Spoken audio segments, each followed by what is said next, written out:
Step 1. Pull over to a safe location. If you get a flat tire while driving, slow down gradually and pull over to a flat, stable area away from traffic. Turn on your hazard lights and engage the parking brake to keep the vehicle secure before getting out. Step 2. Gather your tools. Take out the spare tire, jack, lug wrench, and your vehicle owner's manual if needed. Having all the necessary tools ready before you begin will make the process safer and more efficient. Step 3. Loosen the lug nuts. Before lifting the vehicle, use the lug wrench to turn each lug nut counterclockwise about a quarter turn. Do not remove them completely yet, as the tire should remain firmly on the ground while loosening. Step 4. Lift the vehicle. Place the jack under the correct jacking point recommended by your vehicle's manufacturer.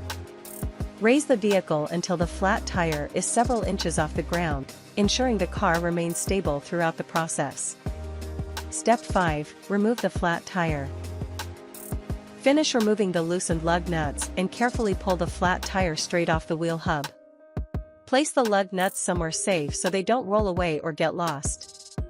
Step 6. Install the spare tire. Align the spare tire with the wheel bolts and slide it onto the hub.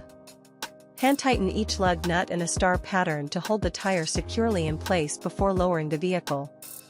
Step 7. Lower the vehicle and tighten the lug nuts. Carefully lower the vehicle until the spare tire touches the ground, then remove the jack. Use the lug wrench to fully tighten the lug nuts in a star pattern to ensure even pressure and a secure fit. Step 8. Check the tire and drive carefully. Confirm that all lug nuts are tight and that the spare tire is properly installed. Drive cautiously, especially if you're using a temporary spare, and have the damaged tire repaired or replaced as soon as possible.